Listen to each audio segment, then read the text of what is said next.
103 তে কি বলছে একটু বলবেন?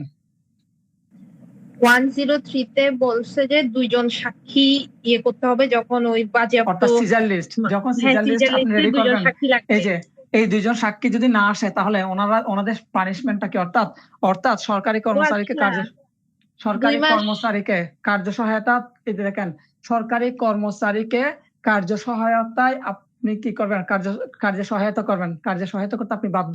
আর যদি না করেন তার পানিশমেন্টটা বলা আছে এই জায়গাটাতে, এখানেই সেটা বলা আছে 1 মাস 200 টাকা, 1 মাস 200 টাকা। আচ্ছা, এখন এটা তো গেল, কিন্তু যদি ব্যাপারটা এমন হয় যে একটা সমন, আদালত থেকে একটা সমন কার্যকর করতে আসছে, আপনি বরং ওই যে অপরাধী, ওই অপরাধীকে সহায়তা করতেছেন, দেখেন অপরাধীকে উল্টা সহায়তা করতেছেন, সেই ক্ষেত্রে আপনার পানিশমেন্টটা হবে 6 মাস 500 টাকা, 6 মাস 500 টাকা। যে পক্ষকে, অর্থাৎ আপনার দায়িত্ব হচ্ছে সরকারি কর্মকর্তাকে বা কর্মচারীকে সহায়তা করা, আপনি ওটা না করে উল্টাটা করতেছেন, তাহলে উল্টাটা করলে তাহলে আপনার পানিশমেন্ট হচ্ছে এটা। এখন আমরা যাব মিথ্যা সাক্ষ্যদানের যে ব্যাপারগুলো, সেই জায়গাটাতে একটু এন্টার করব। আমি আগেই বলেছি 177 এ পড়ছিলাম মিথ্যা তথ্য দেওয়া, আর 191 এ আমরা দেখব মিথ্যা সাক্ষ্য দেওয়া। তাহলে পরীক্ষা আসবে মিথ্যা সাক্ষ্যের ডেফিনেশন কোথায় আছে? মিথ্যা সাক্ষ্যের ডেফিনেশন আছে 191 এ, খেয়াল রাখবেন। তাহলে আসেন, শপথ ক্রমে কিংবা অন্য কোনো ভাবে, শপথ ক্রমে বা অন্য কোনো ভাবে যদি কি করেন, আপনি কোন একটা মিথ্যা সাক্ষ্য দেন, অথবা এমন একটা বিষয় যে বিষয়টা আপনি মিথ্যা বলে জানেন অথবা মিথ্যা বলে বিশ্বাস করেন, এরকম কোন একটা বিষয় যদি আপনি কি করেন, বিষয়ে যদি আপনি সাক্ষ্য দেন, তখন সেই বিষয়টাকে বলা হবে কি? মিথ্যা সাক্ষ্য বা মিথ্যা সাক্ষ্যদান বলে বিবেচিত হবে। তাহলে পরীক্ষায় আসবে মিথ্যা সাক্ষ্যদানের সংজ্ঞা কোথায় আছে, তাহলে আপনাকে বলতে হবে সেকশন 191 এ, খেয়াল রাখবেন 191 এ। আচ্ছা, এখন যেমন আপনি এখানে যে আর মিথ্যা, অর্থাৎ যে বিষয়টা আপনি সত্য বলে কি জানেন না, বা আপনি যে বিষয়টা মিথ্যা বলে জানেন সেই বিষয়টাকে সত্য বলে কি করা, দেওয়াও কিন্তু মিথ্যা সাক্ষ্যদান। সুতরাং টোটাল ব্যাপারটা হচ্ছে মিথ্যা সাক্ষ্যদানের সংজ্ঞাটা কোথায়? 191 এ। এখন আমরা যে সেকশন দুইটা দেখবো, দুইটা সেকশন, যে সেকশনটা এখন দেখবো সেটা হচ্ছে 193 এবং 192। 192টা হচ্ছে সাক্ষ্য উদ্ভাবন, এটা ইম্পর্টেন্ট না, তবে মোস্ট ইম্পর্টেন্ট সেকশন হচ্ছে 193। এগুলো লেখা শেষ করে একটু জানাবেন।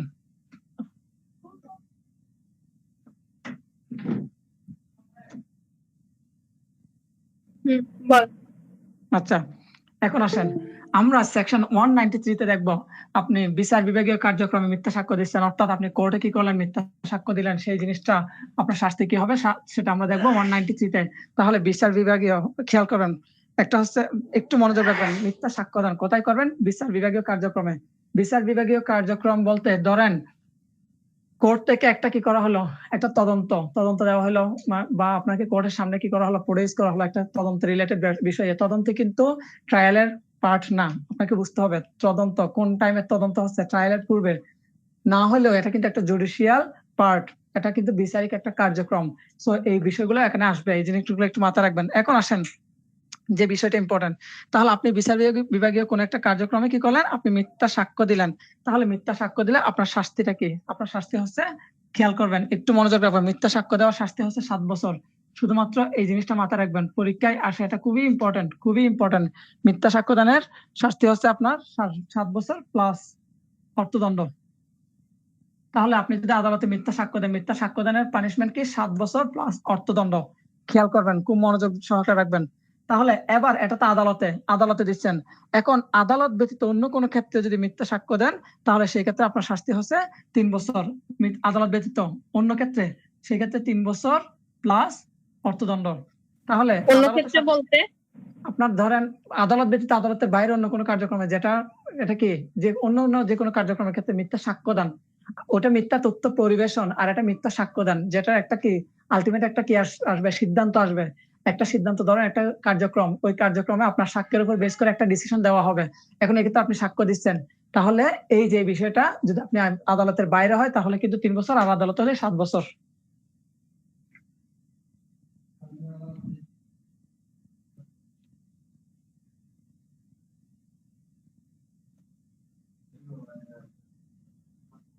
এখন যদি প্রশ্ন করা হয় আপনি সামরিক আদালতে দিচ্ছেন, আপনাকে যদি বলা হয় সামরিক আদালতে আপনি মিথ্যা সাক্ষ্য দিচ্ছেন, সামরিক আদালতে, তাহলে আপনার ক্ষেত্রে এই সেকশনটা অ্যাপ্লাই হবে কিনা সামরিক আদালতের ক্ষেত্রে? হবে না। অবশ্যই হবে, অবশ্যই হবে। এই কেন জিনিসটা ওদের নিজেদের থাকে না? ওদের তো সমস্যা নিজেদের নাই। রুল। আপনি আপনি যে জিনিসটা বলতেছেন সেটা হচ্ছে আপনাকে যখন এভিডেন্স পড়ানো হয়েছে, এভিডেন্সের ওখানে যাবেন, আপনার মিথ্যা সাক্ষ্যদানের জন্য যে শাস্তিটা একটা বিষয়, এভিডেন্স ব্যবহার করাটা একটা বিষয়, জিনিসগুলো একটু মিলাই পড়বেন, বুঝবেন। তাহলে যাই হোক, এই যে সামরিক আদালতের ক্ষেত্রে যদি আপনি মিথ্যা সাক্ষ্য দেন, সেই ক্ষেত্রে এই সেকশনটা অ্যাপ্লাই হবে। আর একইভাবে যখন বলছিলাম যে একটা তদন্ত কিন্তু একটা বিচার বিভাগীয় একটা কার্যক্রম, সো এই ক্ষেত্রে সেম বিষয়টা অ্যাপ্লাই হবে। ক্লিয়ার?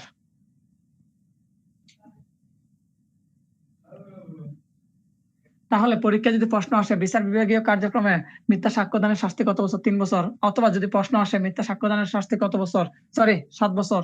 অথবা যদি প্রশ্ন আসে মিথ্যা সাক্ষ্যদানের শাস্তি কত বছর, তাহলে বুঝে নিবেন কোন সেক্টরে বোঝাচ্ছে। এবার আসেন মোস্ট ইম্পর্টেন্ট সেকশন 194। আমি যখন এর আগে একটা সেকশন পড়েছিলাম, তখন বলছিলাম যে ওই সেকশনের সাথে 194 এর একটা মিল আছে। সেকশনটা কত?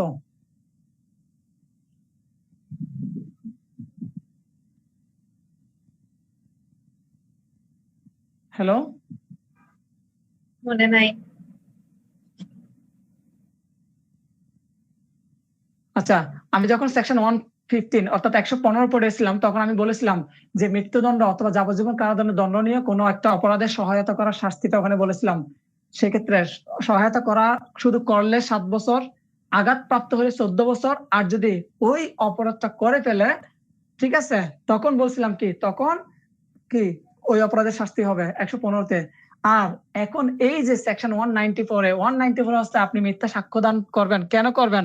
কোন ব্যক্তিকে দণ্ডিত করার জন্য, মৃত্যুদণ্ডে দণ্ডিত করার উদ্দেশ্যে মিথ্যা সাক্ষ্যদান। খেয়াল করেন, মৃত্যুদণ্ডে দণ্ডিত করার উদ্দেশ্যে মিথ্যা সাক্ষ্যদান, মৃত্যুদণ্ডে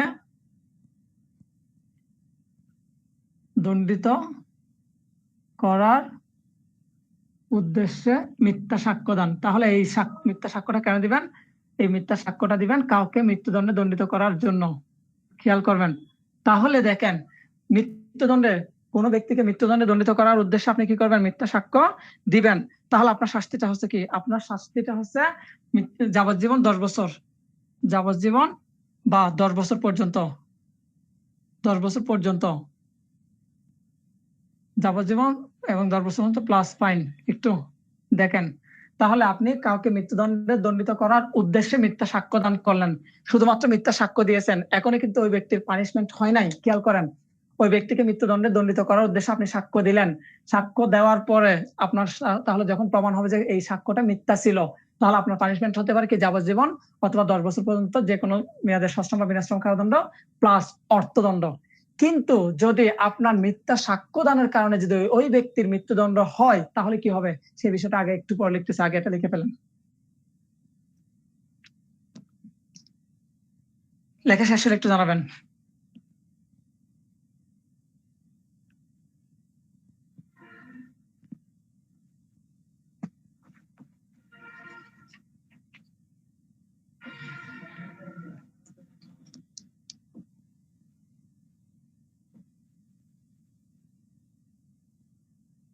হ্যাঁ বল। হ্যাঁ, আর যখন সেই ব্যক্তি একজন নির্দোষ ব্যক্তির কি মৃত্যুদণ্ড হয়ে গেল, কিসের কারণে? আপনার দেওয়া মিথ্যা সাক্ষ্যের কারণে। খেয়াল করবেন, মৃত্যুদণ্ডে একজন নির্দোষ ব্যক্তি যদি কি হয়ে যায়, যদি মৃত্যুদণ্ড কার্যকর হয়ে যাবে, সাজাপ্রাপ্ত হয় এবং মৃত্যুদণ্ড কার্যকর হয়, সেক্ষেত্রে আপনার পানিশমেন্টটা হবে কি? মৃত্যুদণ্ড অথবা যাবজ্জীবন কারাদণ্ড অথবা 10 বছর পর্যন্ত সশ্রম বা বিনাশ্রম কারাদণ্ড। এখন এই যে মূল সেকশন প্লাস ফাইন, এখন একটা জিনিস দেখেন, আপনারা যে জায়গাটা গোলাই ফেলবেন, ওই সেকশনে বলা আছে, ওই সেকশনে অর্থাৎ এখানে দুইটা ক্লজ আছে, দুইটা ক্লজের লাস্টের ক্লজে বলা আছে যদি মিথ্যা সাক্ষ্যদানের কারণে কোনো ব্যক্তি, নির্দোষ ব্যক্তি যদি সাজাপ্রাপ্ত হয় এবং মৃত্যুদণ্ড কার্যকর হয়, তাহলে উক্ত ব্যক্তি মৃত্যুদণ্ডে দণ্ডিত হবেন। অথবা উপরে উল্লেখিত, তাহলে উপরে উল্লেখিত মানে একটু আগে আমরা পড়ে আসছিলাম যেটা, এই যে যাবজ্জীবন 10 বছর, এই উপরে উল্লেখিত বলতে এই জিনিসটাই বোঝানো হয়েছে। অনেক সময় এই জিনিসটা অনেকে গোলাই ফেলে। তাহলে যদি মৃত্যুদণ্ডে দণ্ডিত করার উদ্দেশ্যে মিথ্যা সাক্ষ্য দেন, তাহলে শাস্তি হচ্ছে যাবজ্জীবন 10 বছর। কিন্তু আপনার সাক্ষ্যের কারণে যদি কোনো ব্যক্তির মৃত্যুদণ্ড হয়, মৃত্যুদণ্ডের সাজাপ্রাপ্ত হয় এবং কার্যকর হয়, তাহলে সেক্ষেত্রে আপনার পানিশমেন্ট হতে পারে মৃত্যুদণ্ড যাবজ্জীবন 10 বছর। এখন আসেন, এখন এটার একটা সাপ্লিমেন্টারি সেকশন হচ্ছে 195, সাপ্লিমেন্টারি সেকশন হচ্ছে কত 195। ঠিক যেমনটা আমরা পড়েছিলাম 116 অর্থাৎ 116তে পড়েছিলাম কি 115তে পড়ছিলাম মৃত্যুদণ্ড অথবা যাবজ্জীবন কারাদণ্ডে দণ্ডিত করার উদ্দেশ্যে সহায়তা করা, আর 116তে পড়ছিলাম মৃত্যুদণ্ড এবং যাবজ্জীবন ব্যতীত অন্যান্য ক্ষেত্রে, যেখানে আমরা পড়েছিলাম 1/4 হইতে পারে। আবার পুলিশ হইলে বা যার কাজই হচ্ছে অপরাধকে বিরত রাখা, অপরাধ বিরত করা, অপরাধ দূর করা, তার ক্ষেত্রে কিন্তু দীর্ঘতর মেয়াদের হাফ দেখছিলাম। আর ঠিক এই সেকশনটা সেম, তাহলে মৃত্যুদণ্ডে দণ্ডিত করা ব্যতীত অন্যান্য ক্ষেত্র, তাহলে অন্যান্য ক্ষেত্রটা কি? অন্যান্য ক্ষেত্রটা হচ্ছে যাবজ্জীবন। খেয়াল করবেন যাবজ্জীবন, দেখেন যাবজ্জীবন,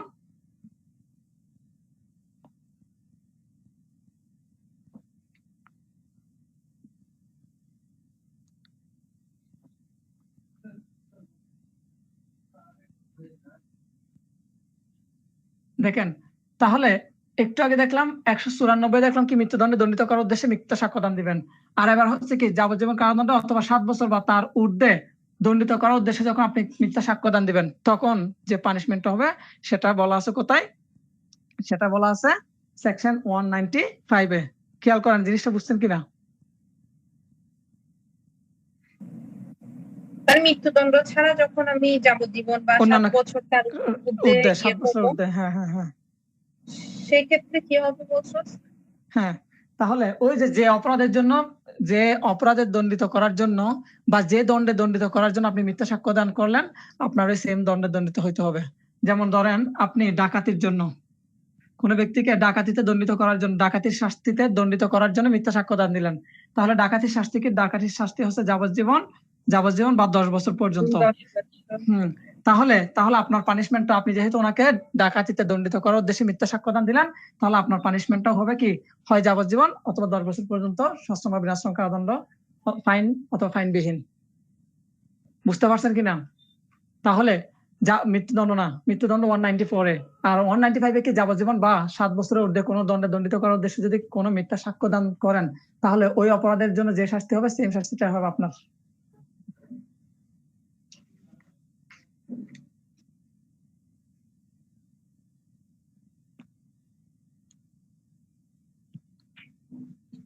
সেকশন 201টা নিজেরা পড়ে নেবেন। সেকশন 201 নিজেরা পড়ে নেবেন। কোন ব্যক্তিকে মানে ইয়া থেকে বাঁচানোর জন্য, কোন একটা অপরাধ থেকে বাঁচানোর জন্য আপনি ইয়া করবেন, সাক্ষ্য দিবেন। 201 নিজেরা পড়ে নেবেন, জানার জন্য পড়ে নেবেন।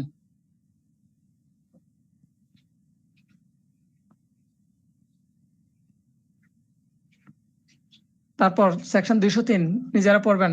177-এ পড়ছিলাম মিথ্যা তথ্য পরিবেশন বা মিথ্যা তথ্য দেওয়া, আর 203 হচ্ছে কি একটা অপরাধ সংঘটিত হয়েছে সেই বিষয়ে দেওয়া।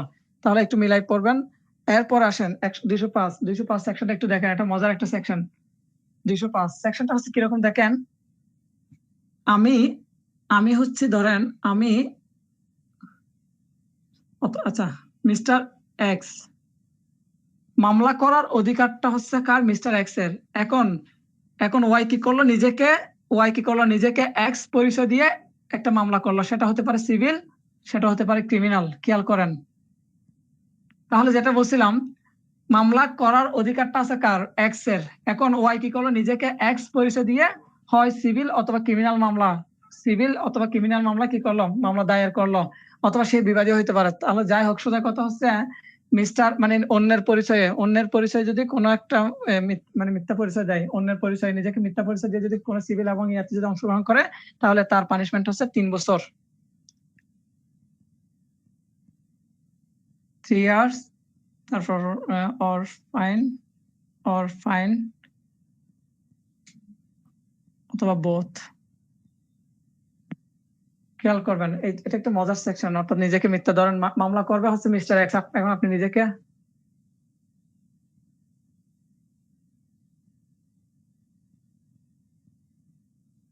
হ্যালো শোনা যাচ্ছে আমাকে? জি।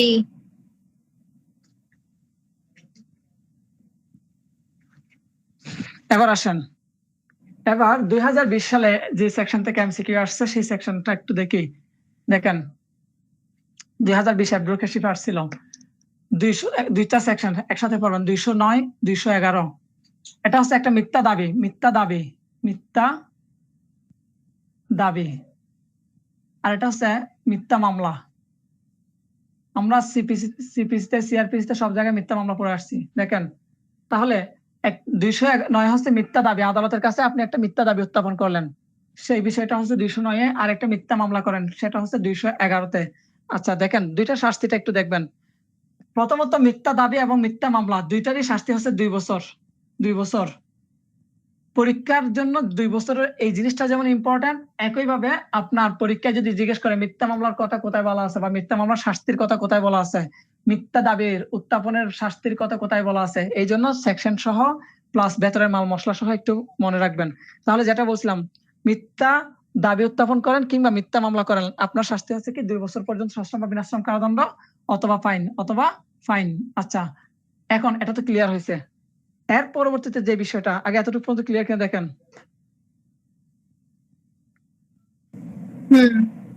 এখন এই যে পরবর্তীতে 2 নম্বর গ্রাউন্ড মানে 211-তে মিথ্যা মামলাটা যদি এমন হয়, মিথ্যা মামলাটা প্রথম তো বললাম যে মিথ্যা মামলা এজ ইউজুয়াল মিথ্যা মামলার জন্য আপনার শাস্তিটা 2 বছর, কিন্তু মিথ্যা মামলাটা যদি এমন হয় যে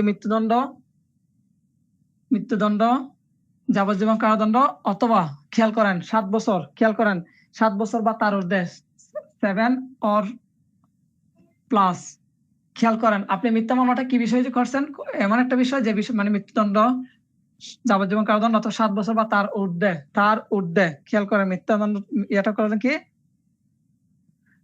মৃত্যুদণ্ড যাবজ্জীবন কারাদণ্ড অথবা 7 বা তার ঊর্ধ্বে দণ্ডনীয় করার উদ্দেশ্যে কি করলেন, মিথ্যা মামলাটা করলেন, তখন আপনার পানিশমেন্টটা কি হবে সেই বিষয়টা বলা হচ্ছে সেকশন 211-র পরবর্তী অংশে 7 years or fine or both.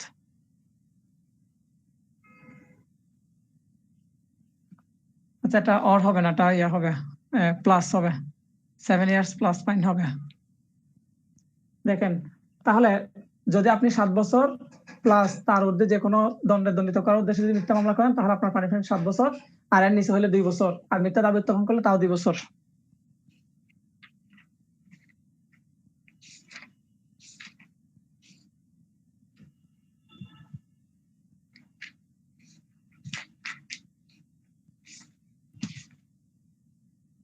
লেখা হলে একটু জানাবেন। সেকশন 219টা একটু নিজেরা পড়বেন, জানার জন্য পড়বেন, পরীক্ষার জন্য না, জানার জন্য পড়বেন।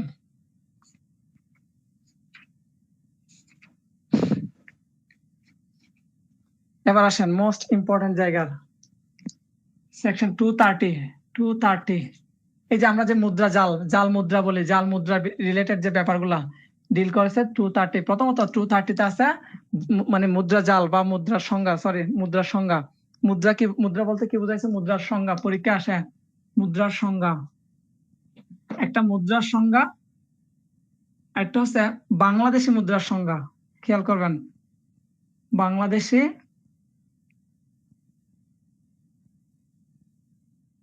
মুদ্রার সংজ্ঞা, এই দেখেন একটা হচ্ছে শুধু মুদ্রার সংজ্ঞা, আরেকটা হচ্ছে বাংলাদেশি মুদ্রার সংজ্ঞা। তাহলে পরীক্ষায় মুদ্রার সংজ্ঞা আসুক কিংবা বাংলাদেশি মুদ্রার সংজ্ঞা আসুক, কোথায় আছে 230-তে। তাহলে পরীক্ষা যদি জিজ্ঞেস করা হয় মুদ্রার সংজ্ঞা কততে বলা আছে, তাহলে 230, খুবই ইম্পর্টেন্ট, এগুলো বলার মতো না আসলে। এবার আসেন, এবার তার থেকে আরো বেশি ইম্পর্টেন্ট সেকশন হচ্ছে 231 এবং 232। আচ্ছা দেখেন 231 কি বলছে, 232-তে কি বলছে।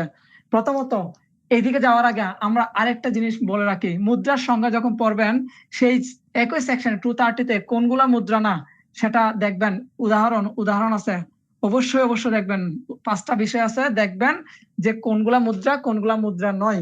ধরেন আমরা অনেক সময় দেখি কি একটা গোল্ডের মানে মুদ্রা কি করি, কারো কাছে হস্তান্তর করে, এই মুদ্রাটা মুদ্রা হবে কি হবে না, এই যে কোনগুলা মুদ্রা হবে কোনগুলা হবে না সেই বিষয়টা এখানে বলা আছে।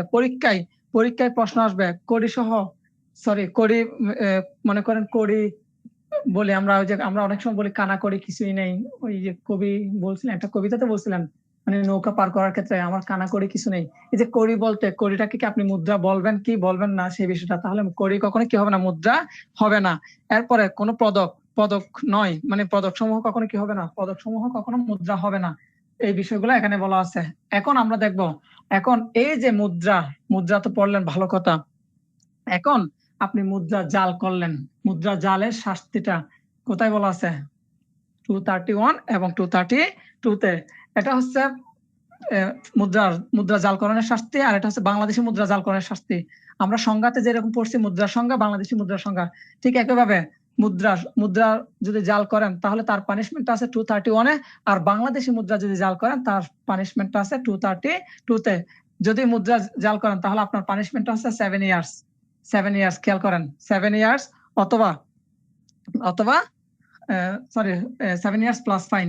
7 ইয়ার্স প্লাস ফাইন। এটা হচ্ছে কিসের? মুদ্রা জালের।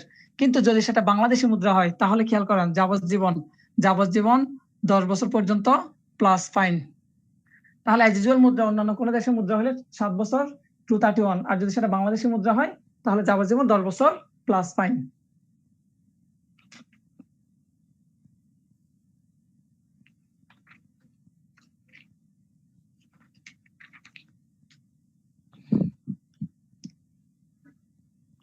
শেষ করে বলবেন।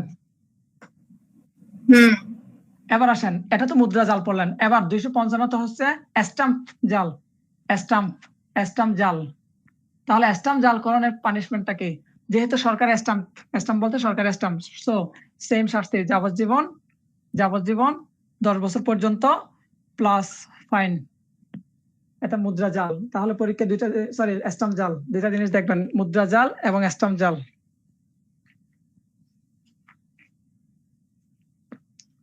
এবার আমরা একটু 268টা পড়ার সময় আর একটু লাভ দিয়ে অন্য কোথাও যাওয়ার একটু ট্রাই করব। পাবলিক নুইসেন্স পরীক্ষায় আসে। পাবলিক নুইসেন্সের ডেফিনেশন, পাবলিক নুইসেন্সের সংজ্ঞাটা কোথায় আছে?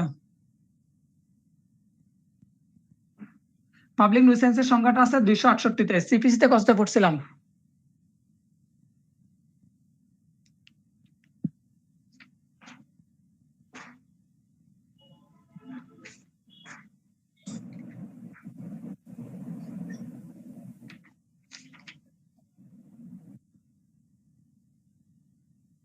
বলেন।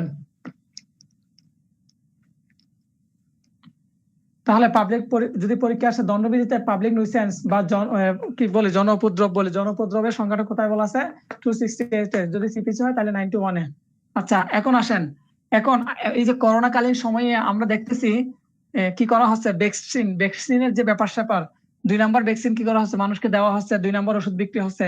এই যে 2 নাম্বার ওষুধ বিক্রি হওয়া, ওষুধের মধ্যে যে ভেজাল দেওয়া, এই বিষয়গুলো নিয়ে ডিল করেছে এর পরবর্তী সেকশন গুলা 269, 270, 271। এই সেকশন গুলো একটু দেখবেন জাস্ট জানার জন্য।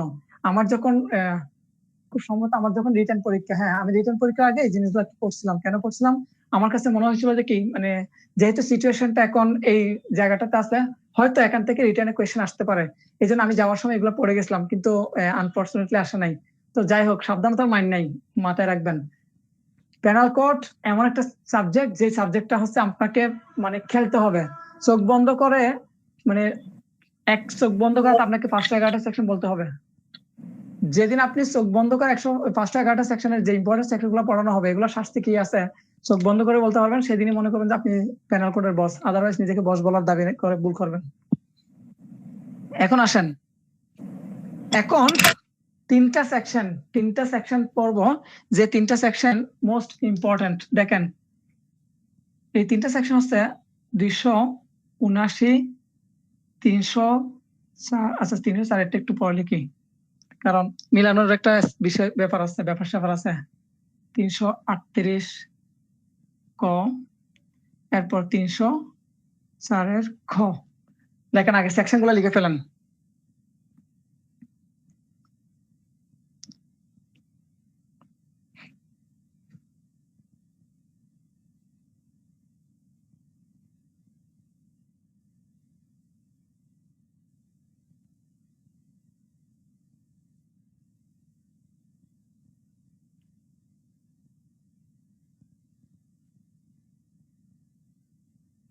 আচ্ছা, আগে এতটুকু লেখেন। আচ্ছা, 3টা সেকশন, একটা হচ্ছে 279, একটা হচ্ছে 338 ক, একটা হচ্ছে 304 খ। এরপরে লিখবেন, ঠিক এই কথাটা লিখেন। এই কথাটা উপরের দিকে লিখলে একটু সুন্দর হয়। আমি 279 সোজাসুজি লিখছি, আপনি চাইলে একটু উপরের দিকে লিখতে পারেন। আপনারা চাইলে একটু উপরের দিকে লিখতে পারেন, যে বেপরোয়া বা অবহেলাজনকভাবে এই শব্দটা লিখে ইয়া করে রাখেন, স্পেস দিয়ে রাখেন, উপর দিকে রাখেন।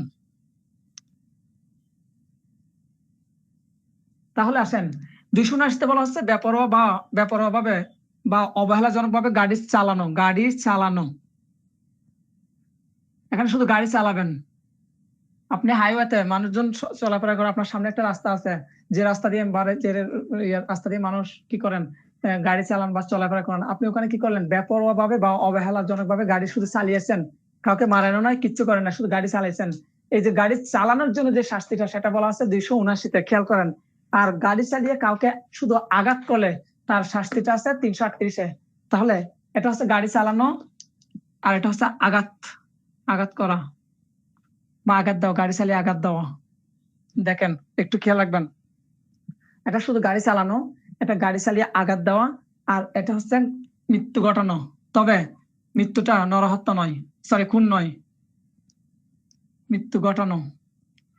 এই মৃত্যুটা কিন্তু খুন না, খেয়াল রাখবেন, খুন না। খুন আর মানে খুন, মার্ডার কি, কালপেবল হোমিসাইড কি 100-99 জন স্টুডেন্ট, একেবারে 100% কনফার্ম দিব, 100-99 জন স্টুডেন্ট আছে যাদেরকে জিজ্ঞেস করা হলে মার্ডার কি, কালপেবল হোমিসাইড কি, পার্থক্যটা ক্লিয়ার করতে পারবে না, গোলাই ফেলবে, নিশ্চিত গোলাই ফেলবে। সো কালপেবল হোমিসাইড কি, মার্ডার কি, সেই ডিসিশন মানে সেই বিষয়টি নিয়ে আমরা কালকে ক্লাসটা মানে কালপেবল হোমিসাইড এবং মার্ডার দিয়ে শুরু করব। একটা গ্রাফের মাধ্যমে, একটা চার্টের মাধ্যমে ইনশাআল্লাহ মানে একটা পার্থক্য দেখাবো, আজীবনের জন্য মাথায় রাখবেন, আজীবনের জন্য। তাহলে যাই হোক, এখন আপনি রাস্তায় কি করলেন, বেপরোয়াজনকভাবে বা অবহেলাজনকভাবে গাড়ি চালিয়ে কি করলেন, কারো মৃত্যু ঘটালেন। তবে ওনার মৃত্যু ঘটানোটা আপনার ইন্টেনশন ছিল না, অর্থাৎ ইন্টেনশন যদি না থাকে তাহলে সেটা কি হবে না, মার্ডার হবে না, মানে খুন হবে না, সেটা শুধুমাত্র কালপেবল হোমিসাইড বা নরহত্যা বলি। যদি এগুলা করেন তাহলে এটা লিখছেন, লেখার পর এখন আমি জাস্ট পানিশমেন্ট গুলো লিখবো, এটা একটু মুছে ফেলবো, এরপর আমি লিখবো পানিশমেন্টটা। আপনারা কি করবেন, ঠিক এই কথাটা যেখানে লেখছেন এর পরে লিখবেন, এই যে কথাগুলো শেষে একটু করে হাইফেন দিবেন, তারপর লিখবেন। আচ্ছা, এখন পানিশমেন্ট গুলা কি কি দেখেন। প্রথমটা পানিশমেন্ট 3 ইয়ার্স অবলিক 1 থেকে 5,000 টাকা, 1 থেকে 5,000 টাকা। আচ্ছা, পূর্ণ সংখ্যা লিখি, 1,000 থেকে 5,000, 1,000 থেকে 5,000 টাকা। এর পরবর্তীটার পানিশমেন্ট একটু দেখেন, বেপরোয়াভাবে যদি গাড়ি চালিয়ে যদি কাউকে আঘাত করেন, তার পানিশমেন্টটা হচ্ছে 2 ইয়ার্স, 2 ইয়ার্স অথবা ফাইন অথবা বোথ। এখানে কিন্তু কত টাকা ফাইন সেটা বলা নেই। আর যদি মৃত্যু ঘটান, খেয়াল করেন 304-এর খতে বলা হচ্ছে, 304-এর খতে বলা হচ্ছে আপনি মৃত্যু ঘটালে, যেটা মানে কালপেবল হোমিসাইড কিন্তু মার্ডার না, সেই ক্ষেত্রে 3 years, 3 years plus oblique fine plus both, যাই হোক, অথবা বোথ, যাই হোক, বুঝে গেছেন। তাহলে 3, 2, 3, এটা হচ্ছে গাড়ি চালাবেন। হ্যাঁ বলেন। গাড়ি চালানোর শাস্তি মানে বেপরোয়াভাবে গাড়ি চালানোর শাস্তি হলো 3 বছর, অথচ হ্যাঁ চালিয়ে আঘাত করলো সেখানে হলো 2 বছর। হ্যাঁ, এই যে, আর মৃত্যু ঘটাইলে তাও 3 বছর। হ্যাঁ, চিন্তা কিছুই করেন। বুঝলাম না। হ্যাঁ, এটা হচ্ছে নিয়ম। এখন আসেন, এটার সাথে একটু পরে একটা মজার জিনিস পড়াবো। লেখা শেষ? হ্যাঁ, শেষ। আচ্ছা, তা যখন আসছে আর কি, আচ্ছা এখন না, কালকে পড়াবো সেটা। আজকে পড়ানোর বিষয় হলে মজা হয়ে যাবে, মজা কমে যাবে আর কি। প্রত্যেকটা বিষয়ের একটা কি থাকে, একটা রসকস থাকে। এখন রসকস যদি বাদ দিয়ে ফেলে তাহলে আর হইলো না। এখন আমরা যে সেকশন গুলো পড়বো সেটা হচ্ছে ধর্মীয় যে বিশ্বাস, আমরা অনেক সময় বলি ধর্মীয় অবমাননা করা হয়েছে, ধর্মীয় অনুভূতিতে আঘাত হানা হয়েছে, এই যে বিষয়গুলো যদি এখন বর্তমানে অনলাইন কেন্দ্রিক হলে সেটা ডিজিটাল সিকিউরিটি অ্যাক্ট 2018-এ চলে যায়। আর যদি সেটা মানে অনলাইন ভিত্তিক না হয়, যদি অন্য কেন্দ্রিক হয়, তাহলে সেটা প্যানেল কোডে, কিংবা এই ডিজিটাল সিকিউরিটি অ্যাক্ট হওয়ার আগে কিন্তু প্যানেল কোডে এগুলো ডিল করা হতো। এবং বর্তমানে যদি সেটা কোনো অনলাইন কেন্দ্রিক হয়ে থাকে, তখন কিন্তু 2018-এর যে ডিজিটাল সিকিউরিটি অ্যাক্ট ওইটাতে যায়। আচ্ছা, এখন আমরা দেখবো এই যে ধর্মীয় অনুভূতিতে যা আঘাত হানা, ধর্মীয় অনুভূতিতে কি করা, মানে অবমাননা করার এই যে বিষয়গুলো একটু দেখবো। 295 খেয়াল করবেন।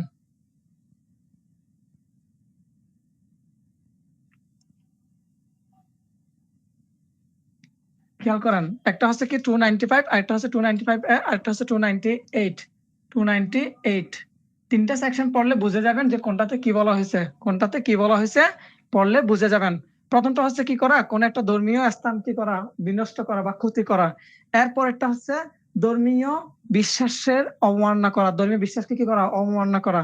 উপরেটা শাস্তি 2 বছর, আর এটা যখন করবেন এটাও শাস্তি 2 বছর, এটা হচ্ছে অবমাননা। আর ধর্মীয় অনুভূতিতে যদি আঘাত হানেন সেটা হচ্ছে 298, সেটা শাস্তি হচ্ছে 1 বছর। পরীক্ষা মোটামুটি লাস্টের দুইটা একটু বেশি আসে, ধর্মীয় অনুভূতিতে আঘাত এবং ধর্মীয় অবমাননা। এই তিনটা সেকশন একটু দেখে নিবেন, আছে মোটামুটি ইম্পর্টেন্ট আছে। আচ্ছা, এখন শেষ হয়ে একটু জানাবেন। তিনটার শাস্তি 3 বছর না 2 না, বছর? প্রথমটার শাস্তি হচ্ছে 2 বছর, এরপরটা 2 বছর, এরপরটা 1 বছর। 2 2 1।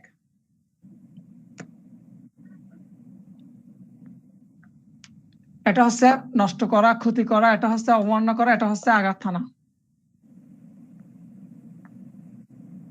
আচ্ছা, এখন যে সেটা হচ্ছে প্রথমত আমরা যে এই যে মার্ডার এবং কালপেবল হোমিসাইড নিয়ে যে এত লাপালাপি করি, এই কালপেবল হোমিসাইড এবং মার্ডারের যে চ্যাপ্টারটা লিখে ঘুমিয়ে যাবেন আজকের মতো। ভালো মতো খেয়ে দিয়ে কালকে করতে আসবেন, ক্লাস করতে আসবেন। মার্ডার এবং কালপেবল হোমিসাইড নিয়ে ডিল করেছে চ্যাপ্টার 16, অর্থাৎ চ্যাপ্টার 16। কত থেকে কত খেয়াল করেন, 299 থেকে 311। একটু লিখে রাখেন, কালকে আমরা ডিসকাস করবো ইনশাল্লাহ। আমার কাছে এটা ভালো লাগে। হ্যাঁ, কালপেবল হোমিসাইড কি, মার্ডার কি, কালকে ইনশাল্লাহ আমরা একটা চার্ট আকারে করব। আপনার ইন্টেনশন ছিল, ধরেন আপনি আমাকে মারছেন, কিন্তু মারার সময় আপনার মানে আমাকে মেরে ফেলার ইন্টেনশন ছিল না। আবার আপনি দেখা যাচ্ছে এমন ভাবে মারলেন যে মারিরে মানে একজন স্বাভাবিক মানুষের কি হইতে পারে, মৃত্যু হইতে পারে। ধরেন যে মানুষ কালেমা পড়তেছে লা ইলাহা ইল্লাল্লাহ মুহাম্মাদুর রাসূলুল্লাহ, একটু পরে মারা যাবে, আপনি কি করলেন ওই মানুষটাকে দিলাম ভালোবাসে, মানে এমন একটা দিলেন শেষ। তো এরকম একটা বিষয়। আবার ধরেন একটা মানুষকে সাধারণত একটা গুলি করলে অনেক সময় বেঁচে যায়, আমরা দেখছি একটা শুট করলে বেঁচে যায়, আপনি এক জায়গায় 5টা করে দিলেন। এই যে কোনটাতে কি হবে, কখন কালপেবল হোমিসাইড হবে, কখন মার্ডার হবে, কালকে আমরা রসকস নিয়ে পড়বো ইনশাল্লাহ। এবং কালকে আমরা মানে সেকশন 304 এর কটা যখন পড়বো, যখন কালপেবল হোমিসাইড হবে তখন পানিশমেন্টটা কি হয়। পানিশমেন্টটা 5 বছর পর্যন্ত হয়, কিন্তু ওখানে একটা মুভির নাম পড়বো, একটা মুভির নাম বলবো, যে মুভিটা আপনারা দেখে কান্না করবেন, অজরে কান্না করবেন, তারপরের দিন ক্লাস এসে বলবেন আহা। ঠিক আছে, একটা মুভি আছে। আমি এমনিতেই দুঃখে আছে, আমার আর কান্দাইছ না। না এই মুভিটা হচ্ছে না, এই মুভিটা আসলে অনেক মজার একটা মুভি। একজন লয়ারের একটা মুভিতে একজন লয়ারের কি ভূমিকা থাকতে পারে, একজন আই উইটনেস এর কি ভূমিকা থাকতে পারে, তারপর সার্কামস্ট্যান্সিয়াল এভিডেন্স এর কি। হ্যাঁ, হিন্দি সিনেমা, কিন্তু খুব জনি এলএলবি ওটা। No no no no, Johnny LLB না, সেটা কালকে বলবো। তারপর সার্কামস্ট্যান্সিয়াল এভিডেন্স, আমি ডাউনলোড করে রাখি, আমি কালকে দেখবো। আচ্ছা তাই নাকি? আচ্ছা বলে ফেলি।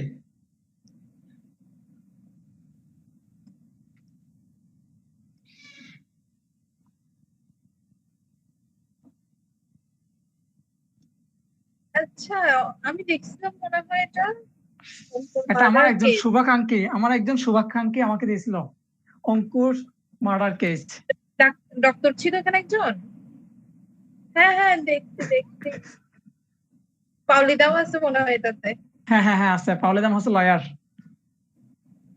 আচ্ছা, তাহলে আপনি দেখে ফেলছেন? না আমি আসলে ওভাবে দেখি নাই, আমি হালকা করে দেখছিলাম। ও আচ্ছা, যাই হোক, কালকে মুভিটা দেখে আসবেন। হ্যাঁ, তো মুভিটা দেখে আসবেন ইনশাল্লাহ। কালকে এই মুভিটা দেখার পরে কালকে মামলার ডিসিশনটা ওখানে আছে, মামলার ডিসিশনটা লাস্টে তখন অ্যাডভোকেট বলেন যে মামলার ডিসিশনটা কি হয়। তো যাই হোক, হ্যাঁ, ততক্ষণ পর্যন্ত আপনারা ভালো থাকবেন, সুস্থ থাকবেন, আর দোয়া করবেন, পড়াশোনা করেন। আপনাদের পরীক্ষাটা ডিফারেন্ট একটা পরীক্ষা হতে যাচ্ছে আপনাদের জন্য, এবং খুব সম্ভবত আপনাদের যতটুকু শুনলাম কিছু নতুন সাবজেক্ট যুক্ত করার একটা সুপারিশ আসা হয়েছে। ঠিক আছে, মানে এই 7টা সাবজেক্টের সাথে আরো 4টা সাবজেক্ট যুক্ত করার একটা সুপারিশ অলরেডি দেওয়া হয়েছে। জানি না অ্যাকসেপ্ট করে কিনা, করলে আলহামদুলিল্লাহ। অত্যন্ত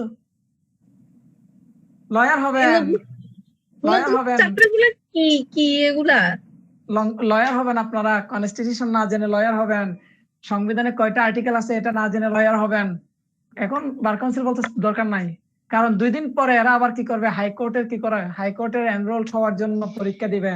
হাইকোর্টে এনরোলড হওয়া মানে বুঝে নিতে হবে যে কি রিটের খেলা। এইজন্য মোটামুটি একটা বার কাউন্সিল থেকে মোটামুটি একটা ইয়া করা হচ্ছে। এমনিতে জানি না কি কনস্টিটিউশন অ্যাড করতে বলতেছে যে আর কোন কোন সাবজেক্ট? আরো 3টা, এগুলো আসলে পরে দেখবেন, এখন না বলে। যাই হোক, আর আপনাদের পরীক্ষাটা হবে মানে ইতিহাসে যদি বলা হয় মানে কি বলতাম, অনেক বেশি কম্পিটিটিভ এক্সাম হবে। যদিও বলা হয় যে ভাই 50% নাম্বার মানে 50 পেলে তো পাস। যদি 50 পেলে পাস হয়, তাহলে 55,000 পরীক্ষা দিয়ে কেমনে মাত্র কত 8,000 পাস করে? 55,000 পরীক্ষা দিয়ে তাহলে কেমনে 8,000 পাস করছে? বাকি ইয়ারা কই গেল? 47,000 বা 46,000 এরা কোথায় গেল? সো এত বেশি ইয়া হওয়ার কিছু নাই। ঠিক আছে, বি সিরিয়াস। পরীক্ষা কিন্তু জুডিশিয়াল কমিশন নিবে। ঠিক আছে, লাফালাফি করার সুযোগ নাই। সবাই ভালো থাকবেন, সুস্থ থাকবেন। আজকের মতো এখানে ক্লাস শেষ করছি। ইনশাল্লাহ কালকে দেখা হচ্ছে। কাল পেপার হোমিসাইড আর মারাত দিয়ে শুরু করব, রসকস দিয়ে শুরু করব, 400 পর্যন্ত ইনশাল্লাহ শেষ করব। ঠিক আছে, ডিফামেশ এই পর্যন্ত 399 এর জায়গাটাতে শেষ করবো ইনশাল্লাহ। আল্লাহ হাফেজ, আসসালামু আলাইকুম।